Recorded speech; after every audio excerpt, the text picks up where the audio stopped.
pastor Daniel. Essa conversa foi com o pastor Daniel.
Olá, pessoal, bom dia.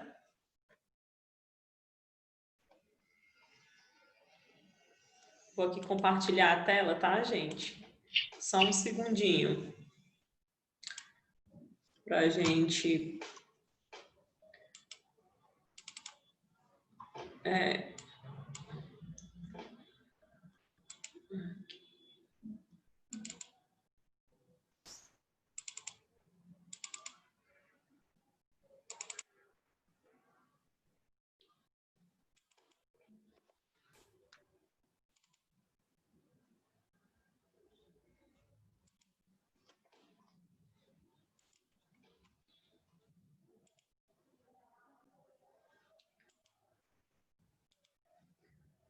Bom dia, gente. A nossa aula...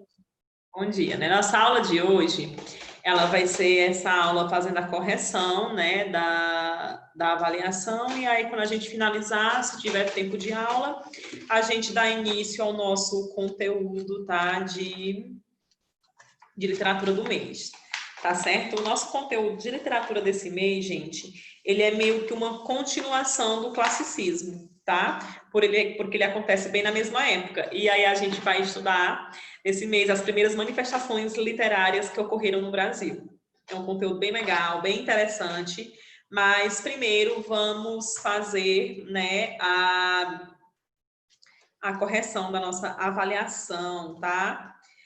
Lembrando que a nossa avaliação foi valendo 8 pontos, porque 2 pontos era do livro didático, era um ponto do debate em sala e um ponto do fórum, tá? Teve gente que participou dos dois, teve gente que participou só de um e teve gente que não participou de nada. Então, quem não participou de nada vai ficar, né, sem a nota, sem os 2 pontos. Então, vamos lá, gente, ó. A primeira questão aqui, ó. Qual das alternativas abaixo apresenta características do renascimento cultural? Então, teocentrismo, então essa já está eliminada, né, gente? Que nós sabemos que teocentrismo tem a ver com a Idade Média. Então, não tem nada a ver com o renascimento cultural, que é a saída, a passagem da Idade Média para a Idade Moderna. Então, a gente já elimina essa. Geocentrismo também, valorização de temas religiosos também não, porque a gente sabe que o Renascimento ele é marcado pela racionalidade, pelo homem no centro, então não tem valorização de religião, então ele está errada. Temas não relacionados com a realidade, pobreza de cores na pintura, teocentrismo também não está correto, né? Nós sabemos que o Renascimento ele valoriza muito o homem, trata temas, valorização de cores, né? E letra D, antropocentrismo, valorização da cultura greco-romana, valorização da ciência e da razão, busca do conhecimento em várias áreas. Então, a resposta correta, né, gente, dessa alternativa é a letra A, ou a letra D, desculpa, a letra D de dado. Nós sabemos que o Renascimento ele tem o antropocentrismo, que é o homem no centro, a valorização da cultura greco-romana, né, a valorização do homem, da ciência, da racionalidade, né? Então, a resposta é a letra D, ok? Alguém tem dúvida? Não. Não, né? Fizeram uma boa prova, porque vocês sabem, né? Quando vocês fazem, porque sai o gabarito, vocês sabem quando vocês acertaram. Então, Sim, fizeram tia, uma geral. tava ótima. Que bom, né? Então, vamos lá. Assinale a alternativa que completa corretamente a afirmação seguinte. O movimento se desenvolveu no apogeu político de Portugal, consiste numa concepção artística baseada na imitação dos modelos clássicos gregos e latinos. Nele, o pensamento lógico predomina sobre a emoção e a estrutura da composição poética obedece às formas fixas, com a introdução da medida nova, que convive com a medida velha de formas tradicionais.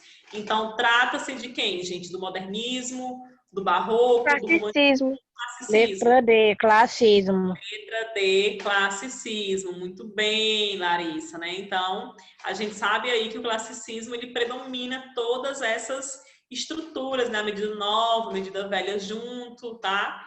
Então, é o classicismo. Corretíssimo. 3. Que obra de arte é o homem? Tão nobre no raciocínio, tão vário na capacidade, em forma ou movimento, tão precioso e admirável. Na ação é como um anjo, no entendimento é como um Deus. A beleza do mundo, o exemplo dos animais. Então, o valor renascentista expresso nesse texto é o antropomorfismo, individualismo, humanismo ou racionalismo? Humanismo.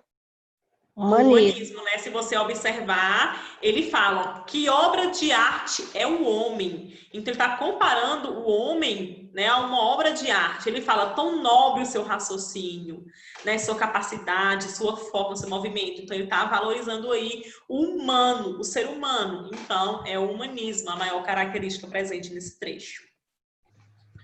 4. As obras literárias produzidas durante o Renascimento privilegiam as seguintes características, exceto é as que não privilegiam, tá, gente? Então, metafísica e religiosidade, perspectiva humana, universalidade e racionalismo. Seria qual alternativa?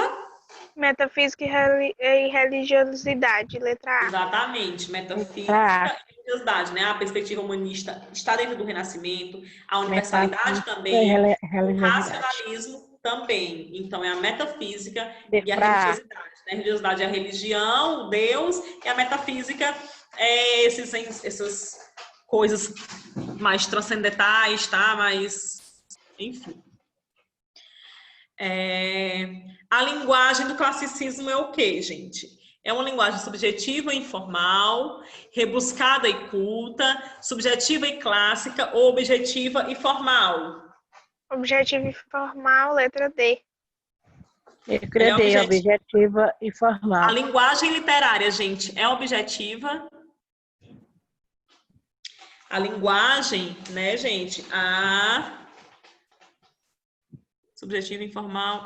Desculpa, gente, é objetiva e formal mesmo, tá? Eu aqui tô variando aqui o juiz, tá? Então, a linguagem do classicismo é objetiva e formal. Objetiva porque eles trabalhavam a questão da racionalidade, né? Deixava as emoções um pouco de lado. Então, é uma linguagem realmente objetiva e formal por conta, né, da estrutura dos poemas, dos sonetos, as formas que eles utilizavam, né? A medida velha, a medida nova. Então, é objetiva e formal. Letra D. Tá? Estão entre os principais representantes do classicismo português. Quem, gente? Mário de Sá Carneiro e Fernando Pessoa. Francisco de Sá Miranda e Luiz de Camões.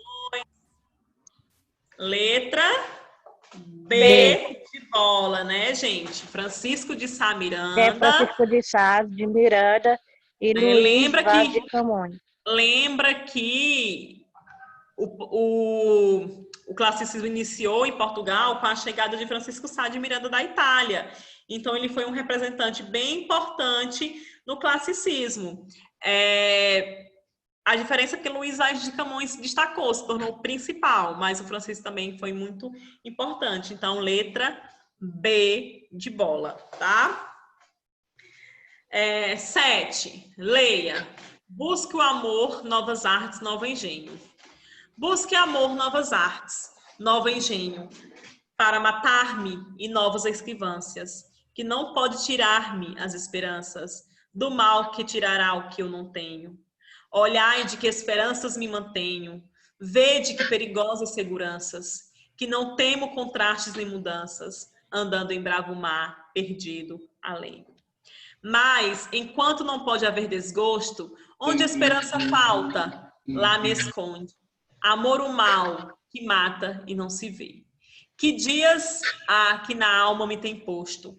Um não sei que nasce não sei onde. Vem não sei como e dói não sei por quê. Né?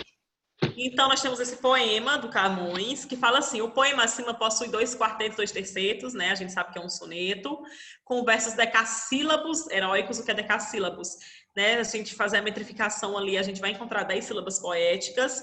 Nós temos esse esquema de rima A, B, B, A, né? E é considerada a elaboração estética da linguagem com que é tratado o tema. Assinale a alternativa que nomeia que tipo de poema é o seu autor e o movimento literário em que se enquadra, né, gente? Então, é o quê? 2 quartetos, 2 terceiros, soneto. Então, aqui a gente está entre B e C. Quem seria o representante do classicismo?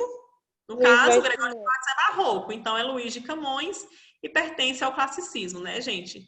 Questãozinha água, tá? Também é letra B, tá? Questão 7.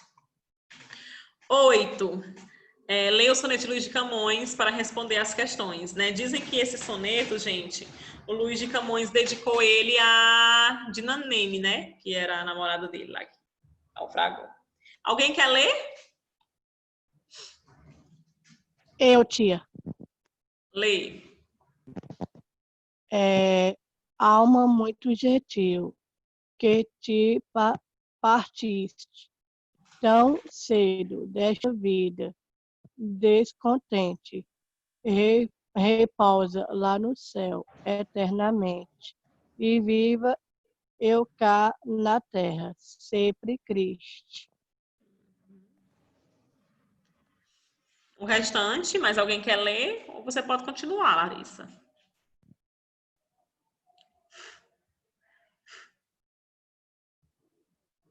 Ninguém mais quer ler? Eu posso continuar. Pode continuar. Quem foi que falou que queria continuar? Porque meu áudio coisou aqui. Se lá no assento etéreo onde subistes, memória desta cida se consente. Não te esqueças daquele amor ardente que já nos olhos meus tão puro viste. E se vires que pode merecer-te alguma coisa a dor que me ficou, da mágoa sem remédio de perder-te, roga a Deus que teus anos encurtou. Com tão cedo de meus olhos te levou. Leve a ver-te, quanto cedo teus olhos me levou, né? Então, no poema de Camões, podemos perceber algumas características do classicismo. São elas. Qual, gente? O equilíbrio entre os transes existenciais do poeta, com a disciplina clássica, emoção, razão, expressão pessoal e imitação, né? São concebidos por meio de uma discussão sóbria, contida, mas nem por isso menos comovente. No poema também podemos perceber que, embora o homem sempre queira atingir o ideal e a perfeição, ele sempre encontra o seu caminho, a restrição imposta pela própria condição humana, que é a questão 8, né? O assunto principal do poema é o sofrimento do amor do eu lírico para a mulher idealizada e distante. Então, essa questão aqui já não é, porque não é uma mulher idealizada, ela existiu, né, gente? Ela só morreu. Então, há uma ambientação aristocrática da corte, uma influência provençal lírica camuniana. Letra C, predomínio da musicalidade, de grande influência da tradição oral ibérica. O assunto principal do poema é o lamento da moça cujo namorado partiu. Então, aqui a gente está falando a letra C, de uma canção. A letra C, a gente está falando de uma canção de amigo, né? Essa questão oral ibérica, e a moça lamenta que o namorado que partiu é uma cantiga de amigo, né? E não um soneto que nem o Camões acabou de declamar, né? Então, o poema de Camões é marcado por uma linguagem rebuscada, permeada por figuras de linguagem, de difícil compreensão. Seu tema principal é a luta entre classes e crises religiosas. Também é uma coisa que não tem nada a ver. Então, a questão que é correta, é a letra A, né? A gente vê, sim, que ele tem essa preocupação, né, com clássica, né, a emoção, a razão. Ele fala um pouco aqui, né, que a alma dele alma minha, gentil que te partiste, tão cedo desta vida descontente, né? Aí ele fala, repousa lá no céu eternamente e viva eu cá na terra sempre triste, né? Então tem essa questão da emoção, né, dentro do texto, mas também nós percebemos também a preocupação estética do Camões, se a gente fazer a metrificação, ver também as rimas, né, o soneto, a estrutura do soneto, então a gente vê essa preocupação estética e também, né, gente, essa questão da condição humana, as pessoas morrem, né? E aí ele fala que ele tá triste, mas ele tá conformado, né? Ele fala, ó, e se vires que pode merecer-te alguma coisa a dor que me ficou, da mágoa sem remédio de perder-te. Rogo a Deus que teus anos encurtou, que tão cedo, né, me leve a ver-te, quão cedo dos meus olhos te levou. Então ele fala que sobre essa condição humana, que ele vai praticamente ver ela, né? Um dia também ele vai morrer. Então, a resposta correta é a letra A, tá, gente? Um dos maiores autores da língua portuguesa, Luís Vaz de Camões, escreveu obras no período classicista. Uma delas que se destaca é quem, gente? A Odisseia, Eneida, a Guerra de Troia, os Lusíadas. Então, os Lusíadas, né? É a epopeia aí que se destaca na grande obra, né, do Camões e também do classicismo. Letra D. Letra D, os Lusíadas. Muito bem. Nós temos aqui também uma questão, né, do poema Épico dos Lusíadas, de Luís Vaz de Camões, do qual se produzem a seguir 3 estrofes. Alguém quer ler? É a passagem do Velho do Restelo. Pois leia, Larissa. Mais um velho de aspecto. Ah, meu Deus. Calma. Mais um velho de aspecto, venerando aspecto que ficava nas praias, entre a gente, postos em nossos olhos, meando 3 vezes a cabeça, descontente a voz, pesada um pouco, relevantando que nós, no mar, ouvimos claramente ser um saber só de experiência feito. Tais palavras tirou do esperto peito a ó glória de mandar, ó vá cobiça dessa vaidade, a que chamamos fama. O fundamento, gosto que atiça, se uma polar que honra se chama que castigo, de tamanho que justiça fazes no peito, que vão muito te amar, que mortes, que perigos, que tormentos, que crueldades neles experimentas, fonte de desemparas. Não sei não, tinha que ler de novo. Não, é porque a linguagem é difícil mesmo, Larissa. É porque é difícil mesmo a linguagem. Ó, aí ele fala, ó glória de mandar, ó vã cobiça, desta vaidade a quem chamamos fama, o fraudulento gosto que se atiça, com uma aura popular que honra se chama, que castigo tamanho que justiça, fazes no peito, vão que muito te ama, que mortes, que perigos, que tormentas, que crueldades neles experimentas, dura inquietação da alma e da vida, fonte de desamparos e adultérios, sagaz consumidora conhecida. De fazendas, de reinos, de impérios, chama-te ilustre, chama-te súbita, sendo digna de infames virtupérios, chama-te fama e glória soberana, nomes com quem se o povo nece o engana, né? Então aqui é a crítica do Velho Restelo, né? A cobiça de Portugal, né, pela fama, pelo dinheiro, né, de sair aí em mares, né, levando muitos pais de famílias e muitos não voltavam mais, né, em busca de ouro, terra. Então, vamos ver aqui. Os versos de Camões foram retirados da passagem conhecida como o Velho Restelo.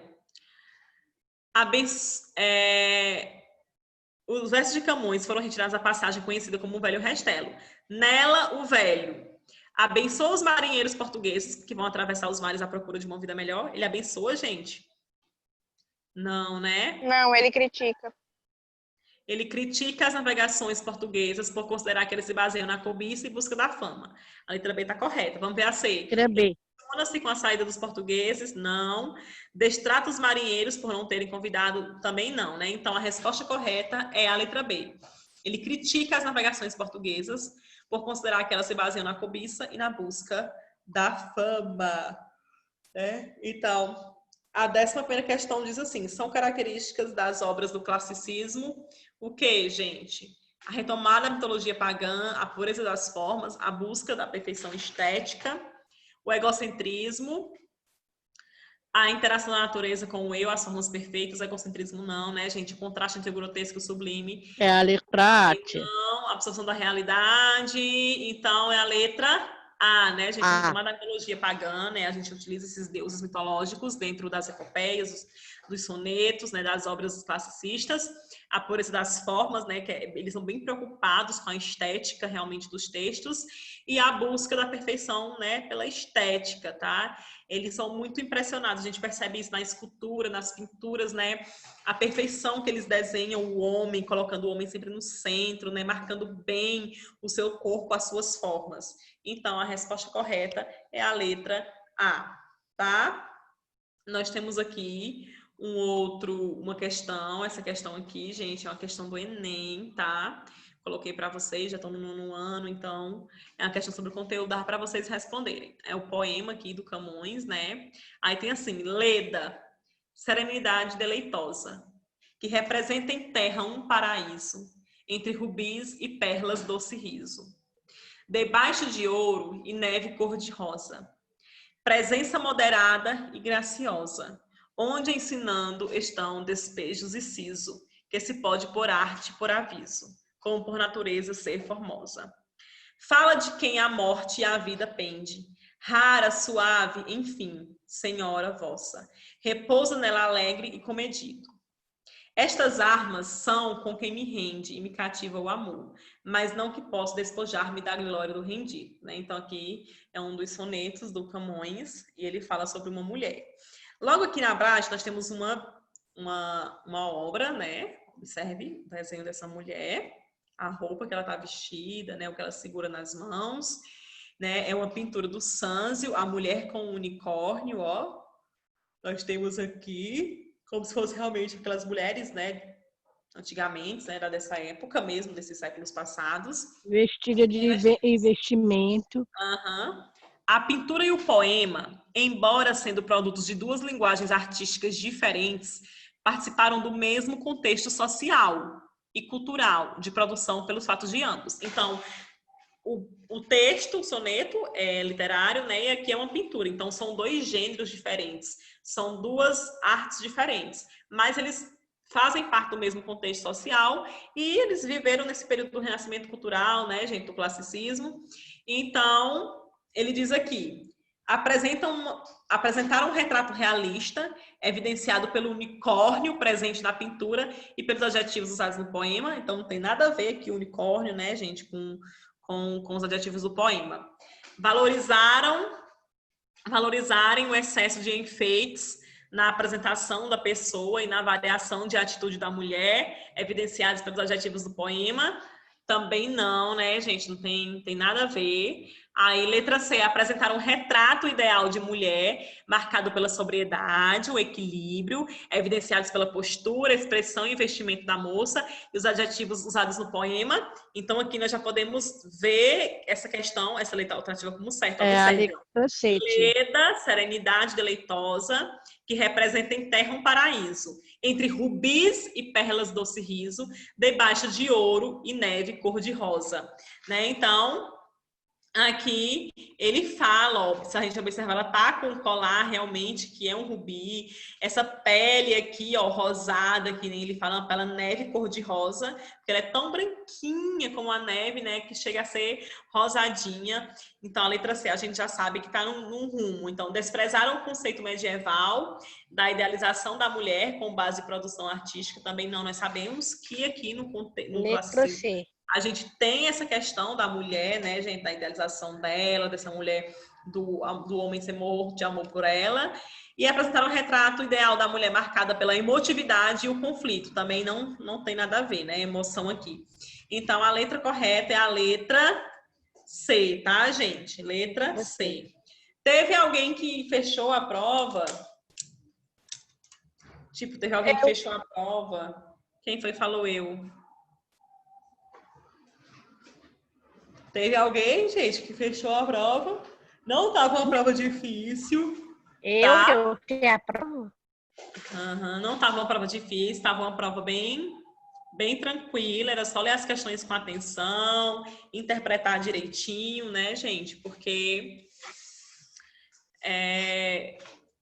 as questões de literatura... Eu tirei nota boa. Dessa maneira. Eu não sei, gente. Eu não tive acesso ainda aos relatórios de vocês, das notas. Eu não sei, eu não corrigi a sua prova também, Larissa, ainda. Então, eu não sei dizer. Eu vou na escola só no final da semana. Aí eu vou pegar lá o relatório das notas e passar para as fichas.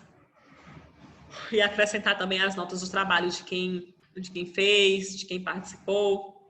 Tá certo? Então, pessoal, eu vou interromper aqui o compartilhamento, né, para a gente falar um pouquinho sobre o nosso conteúdo desse mês. Alguém tem alguma dúvida sobre a prova ainda? Me diga. Acho que não, tia. Não, né? Tá bem tranquilo. Vocês estão gostando, gente, de literatura? Dos conteúdos, de estudar isso? Eu estou gostando de literatura, os conteúdos. Tá, né? Que bom, literatura é muito bom. Gente, ó, nós esse mês vamos estudar o capítulo 9, que é as primeiras visões do Brasil, tá? Então, nós vamos estudar um pouco sobre a literatura produzida sobre o Brasil, tá? Não é literatura produzida no Brasil ou para o Brasil, é sobre o Brasil. Na verdade, não é nenhuma literatura, tá? São os diários de viagens. Em alguns livros vocês podem encontrar como quinhentismo, né, que é se relacionando ao período de 1500, ou então literatura de viagens, tá? É o nome que vocês podem encontrar em alguns livros. Ou literatura de catequese também, vocês podem encontrar assim. Aqui no livro de vocês, ele traz primeiras visões do Brasil. Por quê? A gente estudou o classicismo, né? Que nessa época o classicismo estava vendo o renascimento, né, cultural, e aí foi bem nessa época do renascimento que houveram as grandes navegações, ou seja, que os países, principalmente europeus, começaram a navegar em rotas diferentes, né? Irem para as Índias, inclusive chegar aqui até na América e, consequentemente, no Brasil. Então, o classicismo, ele aconteceu paralelamente, gente, com o quinhentismo, né? Na verdade, a gente nem considera o quinhentismo, a literatura de viagem, literatura de informação, como uma escola literária. Nesse livro, ele veio separado, capítulo 9, mas em alguns livros de literatura, esse conteúdo, ele vem como um tópico do conteúdo do classicismo, tá? Foi a primeira vez que eu vi esse conteúdo sendo trabalhado como um capítulo à parte, porque geralmente ele vem como um tópico realmente do classicismo, tá? Porque ele não é considerado uma escola literária, tá? Ele é considerado uma manifestação literária que nem tem valor literário, ele tem mais valor realmente documental. O que foi essas primeiras visões do Brasil, gente? Naquela época que eles andavam, né, nas grandes navegações, eles tinham o diário de bordo, tá? Então, eles relatavam toda a viagem. Em toda viagem, sempre ia um redator, tá, gente? Que essa pessoa, ela era específica para relatar, né? Escrever o diário, o relato de viagem inteiro. Desde quando saiu, onde parou, o que foi que fizeram, o que foi que encontraram, né? Então, eles escreviam, né, esses textos, esses diários de bordo, tá? Para as informações, né, ao rei e tal, quando eles chegavam também em uma nova terra, por exemplo, chegaram aqui no Brasil, eles escreviam sobre a nova terra, inclusive eles pintavam um quadro, né, da paisagem, tudo isso para enviar para o rei, para ter a permissão, né, do rei se eles iam explorar ou não aquela terra. Então, esse conteúdo que nós vamos estudar é um conteúdo que fala sobre a viagem dos portugueses para o Brasil, né? Qual foi as primeiras impressões que eles tiveram do Brasil ao chegar aqui, o contato dele com os nativos, né, com os índios, o que eles acharam. A gente vai estudar os documentos produzidos nessa época, que foi a Carta de Pero Vaz de Caminha, né, da descoberta, os tratados dessa época também. Então, esses documentos, esses textos, eles não têm valor, valor literário, de obra literária. Ele realmente tem um valor histórico e documental, tá, gente? Mas nós estudamos dentro da literatura porque aconteceu essa manifestação literária, tá? Nessa época, o Brasil ainda estava sendo descoberto, né? E a gente não tem produção literária no Brasil. A gente só vai ter produção literária no Brasil quando ele se torna colônia de Portugal, que será na época do Barroco. Aí a gente tem, sim, as primeiras manifestações literárias produzidas no Brasil. Mas aqui é só para a gente, de fato, realmente estudar, né, essas primeiras impressões. Então, se vocês colocarem o livro de vocês na página 149, vocês vão ver uma imagem aí, gente. Aqui nós temos, né, o nome da obra, que é Terra Brasilis, né? Mapa de Lopo Homem, da obra Atlas Miller, em 1515 e 1519, manuscrito iluminado sobre pergaminho, elaborado no século XVI. Este mapa retrata a maneira como o Lopo Homem via a natureza brasileira e os indígenas que aqui viviam, né? Então, se vocês observarem essa pintura aqui, né, vocês vão ver que nós temos os índios aqui trabalhando, né, gente? Vocês estão observando, ó, essa imagem, se vocês estiverem acompanhando na página 149, a gente tem meio que a formação da área brasileira no mapa. Aí a gente tem aqui uma natureza bem rica, né? Muitas árvores e tal, animais. E a gente tem os índios aqui trabalhando, cortando madeira, muitas né? Flores, os rituais deles, né? Plantando. E aqui a gente tem a costa brasileira, a gente tem vários navios, né, gente? Os navios portugueses aqui, perto da costa. Então, aqui é a impressão dele a respeito disso, né? Da chegada dos portugueses aqui no Brasil, tá? Aí, aqui na leitura da imagem, diz assim: a imagem de abertura reproduz um mapa de terras brasileiras feito no século XVI, pouco tempo depois da chegada de Pedro Álvares Cabral. Que elementos nativos os autores do mapa acharam importantes registrar? Quais são os elementos nativos aqui, gente? Se nós observarmos, nós temos quem? Hein?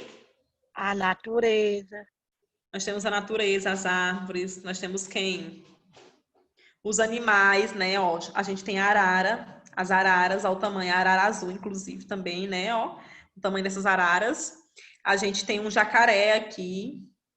A gente tem o índio, tem a onça, né? Então, a gente tem nessa natureza, nesse quadro aqui, alguns elementos nativos, né? O próprio índio, os animais, né? A flora daqui. Então, a gente consegue enxergar bem direitinho. Observe os indígenas, que atividade eles realizam? Eles estão realizando que tipo de atividade, gente? Ó, a gente tem um aqui que está plantando, né? A questão da agricultura. A gente sabe que o índio plantava milho, mandioca. Eles estão quebrando lenha aqui, né? No mínimo para cozinhar. Tem algum aqui na pesca? Sim. Tem esses de arco e flecha, é a caça. Oi, Larissa. Tem muita gente desmatando a floresta, matando os animais. Exatamente, né?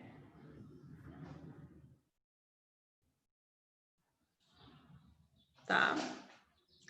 Então, gente, aqui diz assim: o fato de serem retratados e realizados essa atividade revelam o modo como eram vistos pelos europeus, explica como pode ser caracterizado esse olhar do europeu para os indígenas.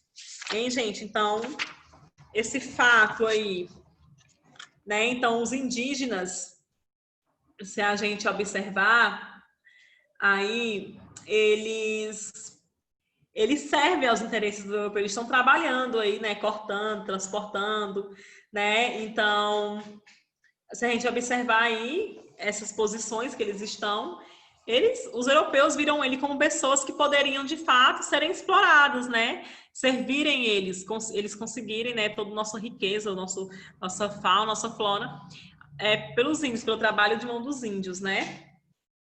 Quais elementos do mapa dão ideia de exuberância da natureza brasileira? Hein, gente?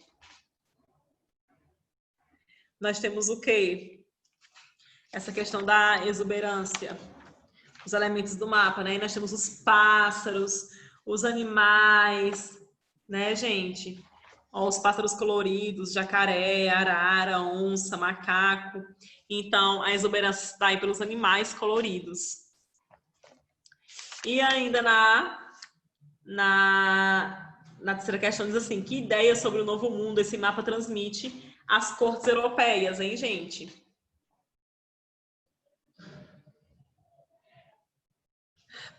Para os portugueses seria o quê? Uma oportunidade, né? De o quê, gente? De explorar, de colonizar essas terras, né? Tomar de conta de toda essa exuberância que eles encontraram aqui. Então, o europeu sempre viu o índio como alguém que ele poderia, de fato, explorar, né? Alguém que ele poderia explorar. Ele viu o Brasil como uma região que, de fato, ele poderia explorar, né? E tirar todas as nossas riquezas, tá certo, gente? Então, nós fizemos a leitura dessa imagem e não dá mais tempo, então o nosso conteúdo fica para a próxima aula, tá, gente? Aqui a gente fez só a leitura para contextualizar o nosso conteúdo inicial. E agora eu vou fazer a chamada de vocês, porque tem pouquíssimas pessoas na aula, né? Então, deixa eu fazer aqui. Vamos lá. Ana Giovana. Presente. Ana Júlia.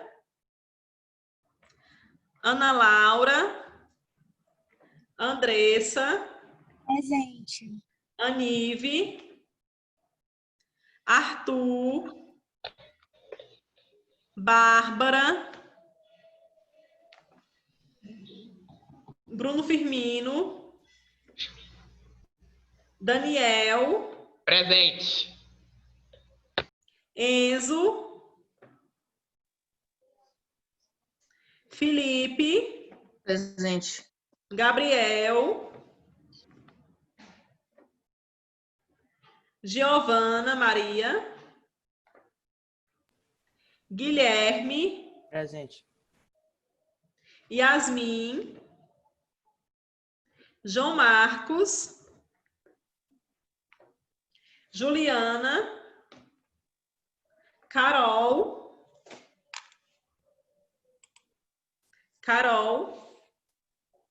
Letícia.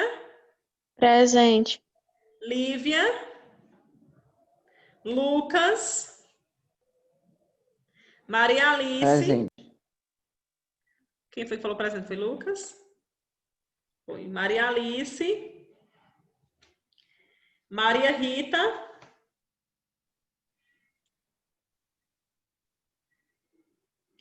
Maria Vitória. Presente. Rafaela. Presente. Salomão. Presente. Virgínia. Pouquíssimas pessoas. Vamos lá. Camila Graça. Clara Liz. Está presente. Éder. Francisca Thaísa. Frederico Milton. Gabriela. Giovana May. João Arthur. João Ricardo. Larissa.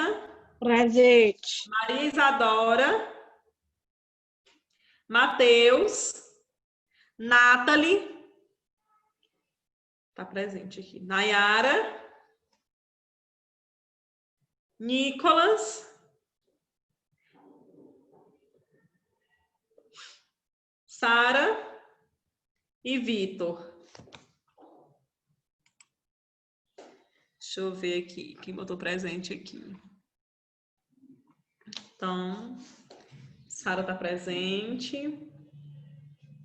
Isadora está presente. Giovana May. Ou 7. Quem mais? Nathalie também. Botei. Clara Liz. Clara Luísa, ok. Ok. Deixa eu ver mais alguém. Pronto. Tá, ok. Então é isso, gente. Deixa eu ver aqui a nossa... Falta um minutinho para acabar a nossa aula. Então, na próxima aula, nós trabalhamos o conteúdo, tá? Essa foi apenas a introduçãozinha do conteúdo do próximo mês. Tá? Desse mês, quer dizer, né? Próximo não, agora é setembro. Tá um conteúdo bem legal mesmo, bem tranquilo, bem fácil, muito bom, né? Porque é a respeito do nosso Brasil. Tá, gente? Esperar aqui dar um tempinho de aula e encerrar. Vocês têm alguma dúvida sobre a prova? Sobre o que a gente falou um pouquinho aqui do conteúdo? Tia, Oi. os calmantes chegaram pelo Brasil? Quem? Os Camões? Camões? Camões, eu acho que não sei se ele teve uma passagem pelo Brasil. Eu sei que ele foi soldado, ele participou de algumas guerras, agora eu não sei se ele veio ao Brasil, Larissa. Viu? Não sei dizer. Sei que a obra dele chegou por aqui. Tá? Gente, olha, a nossa aula finalizou, tá? Então, até terça, até a nossa próxima aula, tá, galera? Tchau! Tchau.